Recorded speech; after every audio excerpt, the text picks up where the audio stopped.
Hey everybody, it's Dick Polipnick here with Online Growth Systems, and in today's episode, it is day 3 out of the 100-day video challenge, and we're going to be talking about some things to avoid when it comes to people helping you out, whether it's through education, someone who's a mentor, a parent, a boss, and just kind of how to accept constructive criticism or even negative criticism, because in turn, if you even take any kind of advice, whether it's implied to be constructive or not, you can use that to your advantage. So we're going to be talking about that. But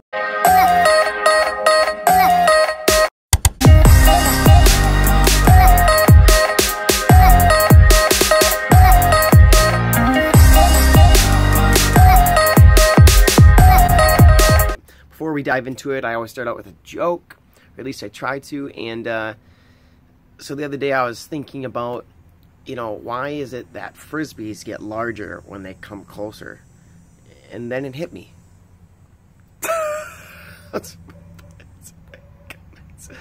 I'm just joking. All right, so let's talk about the topic at hand, taking criticism and how to use people's advice to help you build your career, whether it's implied to help you grow or not. So just recently today, the reason I chose this topic for today is because I was helping out my brother get started with his own YouTube channel, and I was giving him some advice, showing him some features you can add to the end of your videos, how to film properly, etc., using his equipment, which is the family laptop, which is 10 years old, so it's kind of hard for him to figure that out.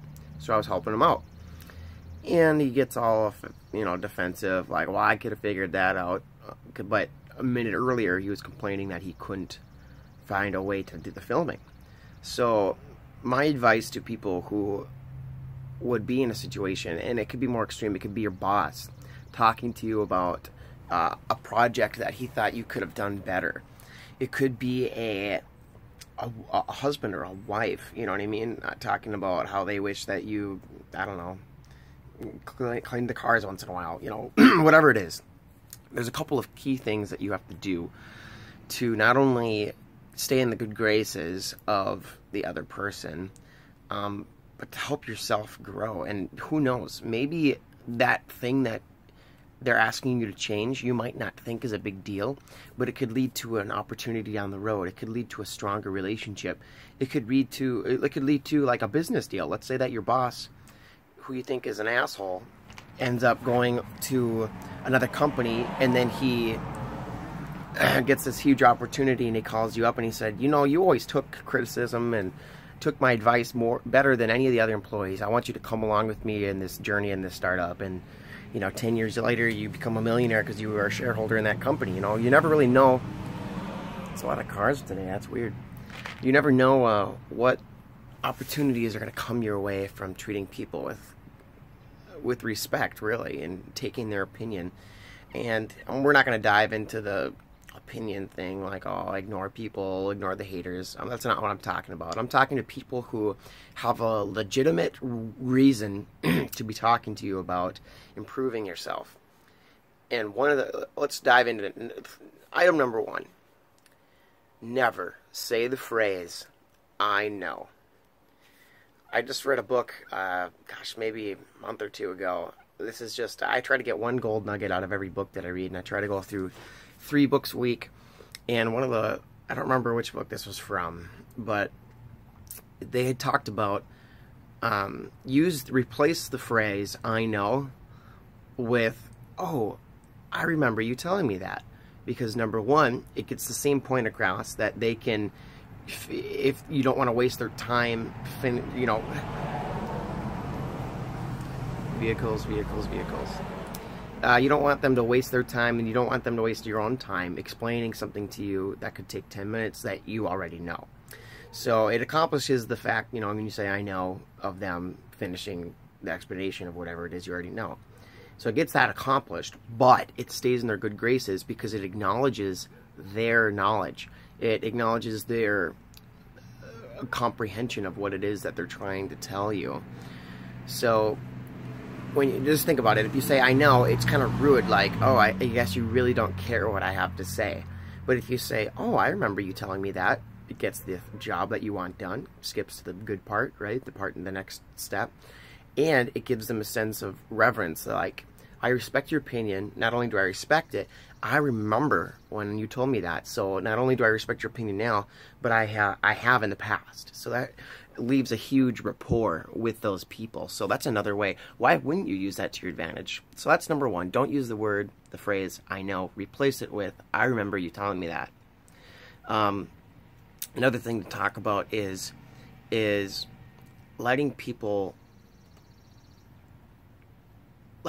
discuss things with you that you might not think is right, or not like morally right. I'm talking about correct. Like, for example, if someone is telling you, I really think that you should do the formatting for this article with capital letters on the title. I think the title should all be in capital letters. And you think, you know, I don't believe in that. I think that, you know, with the title you should have like anything that's not the word and or of or the should all be capital letters. Everything else is, you know, only the first letter of those words. But you know, instead of just saying, no, I just like doing it the way I do it, just say, oh, okay, I'll think about that. That's a good idea. I'll have to consider that. That's a great line. I'll have to consider that. That's a good idea. Acknowledge that they have a good idea, even though you might not think it is. Just because you're admitting it's a good idea or pretending that you think it's a good idea doesn't mean you're going to do it, right? So give the person the acknowledgement that they want. Here's a great book review or referral for you guys. I'm going to end this video with a little snippet. If I don't have a description in the bottom, you can probably check there. I'll probably have a link to the book. It's going to be called the book How to Win Friends and Influence People by Andrew Carnegie. Or not Andrew Carnegie, Dale Carnegie. Andrew Carnegie was a steel tycoon. But look up Dale Carnegie in his book. Check out the link below. The guy's a monster. He has literally changed millions of people's lives, including my own. I read the book when I was on my trip down in Central America, so it's a very good read. It's a fast read, and it's probably one of the best books that you're ever going to read, so check that out. Thanks, guys, for watching, and I'm trying to figure out one thing to say at the end of the videos, you know, like, to your growth. That's what I always end my newsletter with, or my articles on my blog. But I want something a little catchier for the video. So put a comment down below if you have an idea of what I could say. Otherwise, if you haven't subscribed yet, subscribe for me in sympathy for dealing with all the cars driving by today. Do it for me. So thanks, guys, for watching, and I'll see you in tomorrow's video. See ya.